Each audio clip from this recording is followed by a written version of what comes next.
ନୂଆଖାଇ ପାଇଁ ରାଜ୍ୟବାସୀଙ୍କୁ ମୋର ବହୁତ ବହୁତ ଅଭିନନ୍ଦନ। ଏଟା ଗୋଟେ କୃଷିଭିତ୍ତିକ ପର୍ବ ଏବଂ ପ୍ରଥମ ଫସଲ ଭଗବାନଙ୍କ ପାଖରେ ସମର୍ପଣ କରି ସମସ୍ତେ ନୂଆ ଖାଇଥାନ୍ତି। ଆଉ ଏଇ ଉତ୍ସବରେ ସମସ୍ତେ ମାନେ କୌଣସି ଗରିବ ଧନୀ ଭିତରେ କୌଣସି ବିଭେଦ ନଥାଇକି ସମସ୍ତେ ଏଟାକୁ ବହୁତ ଆନନ୍ଦ ଉତ୍ସବରେ ପାଳନ କରନ୍ତି। ଏଥିପାଇଁ ସମଗ୍ର ଓଡ଼ିଶାବାସୀକୁ ମୋର ବହୁତ ବହୁତ ବର୍ତ୍ତମାନ ରାଜ୍ୟରେ ଗୋଟେ ସବୁଠୁ ବଡ଼ ଚର୍ଚ୍ଚା ଚାଲିଛି ସମୀକ୍ଷା ହବ ଏବଂ ତାର ନେତୃତ୍ୱ ନେଉଛନ୍ତି ବରିଷ୍ଠ ନେତା ଅମର ଶତପଥୀ, ସୌମ୍ୟରଞ୍ଜନ ପଟ୍ଟନାୟକ ଭଳି ବଡ଼ ବଡ଼ ନେତୃତ୍ୱମାନେ ଆଉ ବିଜୟ ମହାପାତ୍ର ଆଉ ପ୍ରସନ୍ନ ପାଟ୍ଟଶାଣୀ ମଧ୍ୟ କିଭଳି ଭାବେ ଏହାକୁ ଦେଖୁଛନ୍ତି ଏହାର ସ୍ଥିତି କ'ଣ ରହିବ? ଦେଖାଯାଉ ସେମାନେ ତିଆରି କରନ୍ତୁ ଛୁଆଟା ଜନ୍ମ ହେଇନି ତା ଉପରେ କହିବା ସୀମାଚିହ୍ନ ନାହିଁ। ଛୁଆଟା ଜନ୍ମ ହଉ ଖେଳୁ ବୁଲୁ ଦେଖିବାକୁ ଗଲେ ଇକ୍ୱେସନ କାମ କରିବ ଆଉ ଯେତେବେଳେ ଦେଖାଉଛି ସବୁବେଳେ ଫାଇଟ୍ ହୁଏ ବିଜେଡି ବିଜେପି ଆଉ କଂଗ୍ରେସ ଇକ୍ୱେସନ ବା ତୃତୀୟ ଫ୍ରଣ୍ଟ କାମ ଦବ ବୋଲି ମୁଁ କ'ଣ ଭାବିଲେ ନ ଭାବିଲେ ସେଟା ତ କିଛି ନାହିଁ ନା। କ'ଣ ହବ ସେମାନେ ଅନେକ ପ୍ରକାର ଫ୍ରଣ୍ଟ କରିକି ବିଫଳ ହେଇସାରିଲେ। ସେମାନେ ଓଡ଼ିଶା ଜନପରିଷଦ କରିଥିଲେ ଏବଂ ଅନ୍ୟାନ୍ୟ ଆଉ ଦଳମାନ ଗଠନ କରିଥିଲେ ଏବଂ ସେମାନେ ସୁଫଳ ପାଇନାହାନ୍ତି। ମୋତେ ଲାଗୁନାହିଁ ଯେ କୌଣସି ତୃତୀୟ ସାମୁଖ୍ୟ କିଛି ଗୋଟେ ଫଳାଫଳ ଓଡ଼ିଶାରେ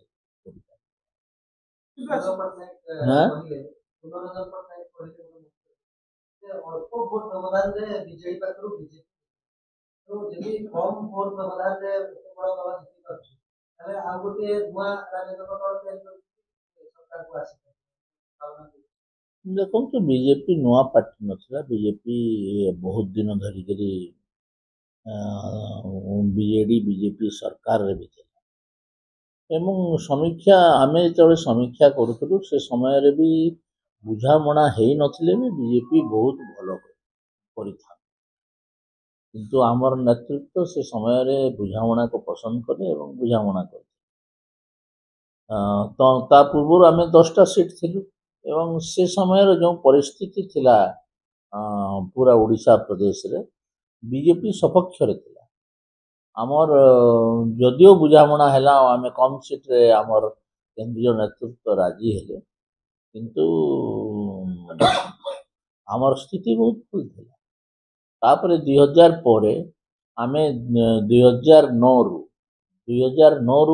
କ୍ରମାଗତ ଭାବରେ ସଂଘର୍ଷ କରି ଆସିଛୁ ଏବଂ ଆମେ 2019 ମସିହାରେ ଆମେ ମୁଖ୍ୟ ବିରୋଧୀ ଦଳ ରୂପେ ଉଭା ହେଲୁ ଏବଂ 2024ରେ ସରକାର ବହୁତ ଦିନର ପରିଶ୍ରମ ଫଳରେ ଏଇଟା ସମ୍ଭବପର ହୋଇଛି।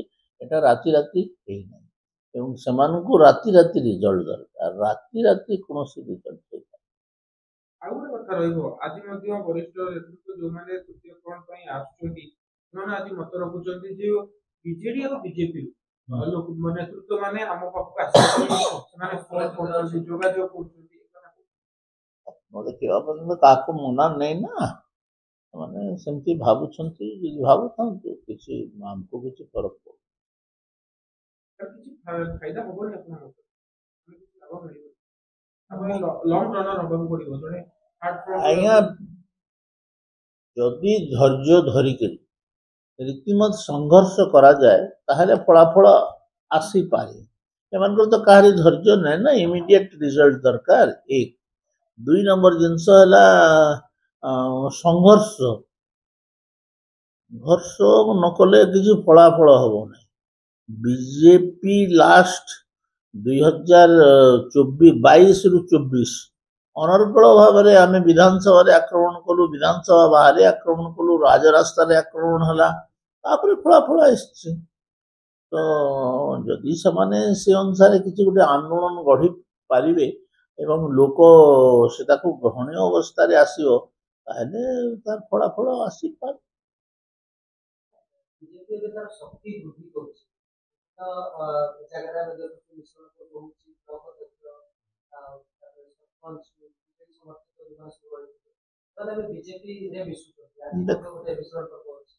ଦେଖନ୍ତୁ ତଳ ସ୍ତରରେ ଯେଉଁମାନେ କଂଗ୍ରେସ ବିରୋଧୀ ଆକାରରେ ପରିଚିତ ତାଙ୍କର ରାଜନୀତିକ ସେମାନେ ଆରମ୍ଭ କରିଛନ୍ତି କଂଗ୍ରେସ ବିରୋଧୀରୁ ସେମାନେ ଧୀରେ ଧୀରେ ବିଜେପି ନେତୃତ୍ୱ ବିଜେପିର ପତାକା ତଳକୁ ଆସୁଛି ଏବଂ ଏହା ଆହୁରି ବ୍ୟାପକ ହବ ଆଗାମୀ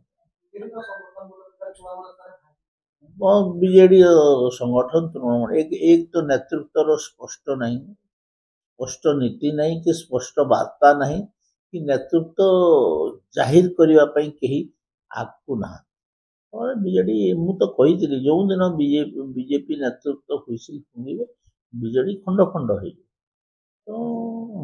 ତ କେନ୍ଦ୍ରୀୟ ନେତୃତ୍ୱ ଚାହିଁବା କଥା କେନ୍ଦ୍ରୀୟ ନେତୃତ୍ୱ ଚାହିଁଲେ ବିଜେଡି ଖଣ୍ଡ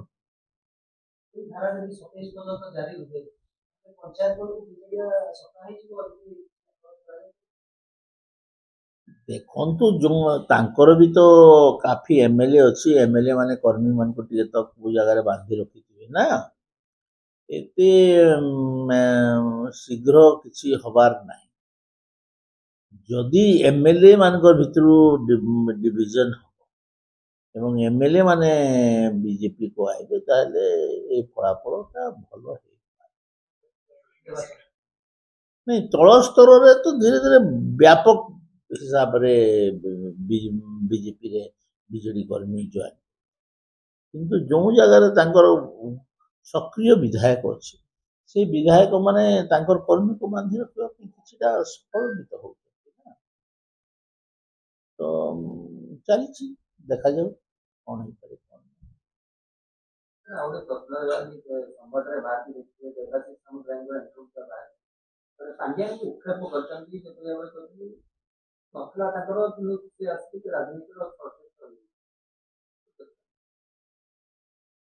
କ'ଣ ଦେଖିବି କିପରି ଏଇଟା ତ ତାଙ୍କର ଆଭ୍ୟନ୍ତରୀଣ ବ୍ୟାପାର ସେଟା ଗୋଟିଏ ଥର ଥିଲା ସେ ମାଲିକ ହେଇଯାଇଥିଲେ ଏବଂ ବିଧାନସଭାରେ ଆପଣମାନେ ଦେଖିଛନ୍ତି ମୁଁ କହିଲି 5Tଟା କ'ଣ 5Tଟା ସେମାନେ ଗୋଟେ ଆଦର୍ଶ ଏବଂ ବିଚାର ତ ମୁଁ ତାଙ୍କୁ ଯାହା ଯାହା କହିଥିଲି ଆପଣଙ୍କର ମନେ ଥାଇପାରେ ଯେ ଆମେ ଶୁଣିଥିଲୁ ରାମ ମନୋହର ଲୋହିଆଙ୍କର ସାମ୍ୟବାଦୀ ବିଚାର ଆମେ ଦୀନଦୟାଲଙ୍କର ଏକାତ୍ମମାନବ ମହାତ୍ମା ଗାନ୍ଧୀଙ୍କର ବିଚାର ତାପରେ କାର୍ଲ ମାର୍କସର ଲେନିନର ବିଚାର ମାନେ ଶୁଣିଥିଲୁ ଏଇଟା ଗୋଟେ ନୂଆ ବିଚାରଟେ ଆସିଲା ବୋଲିକିରି ତ ଏଇଟା ହଉଥିବ ଏ ଗୋଲାମୀକୁ ଯେଉଁମାନେ ସ୍ୱୀକାର କରି ନେଇଯିବେ ସେମାନେ ସ୍ୱୀକାର କରିବେ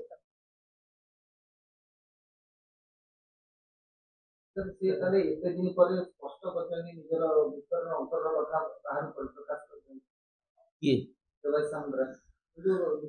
ଦେବାଶିଷ ସାମନ୍ତରାୟ ଯେତେବେଳେ କ୍ଷମତାରେ ଥିଲେ ସିନା ଚରିତ୍ରଟା ଜଣା ପଡିବ କ୍ଷମତା ବାହାରେ ଥାଇକରି ତ ତାଙ୍କୁ ଦେବାଶିଷ ସାମନ୍ତରାୟ ହଁ ହଁ ଦେଖନ୍ତୁ ସେ ପାର୍ଟିରେ ତାଙ୍କ ପାର୍ଟିର କଥା ଏ ଭିତରେ ମତେ ପୁରେଇବା ଉଚିତ ନୁହେଁ ତାଙ୍କ ଦଳର କଥା ସେମାନେ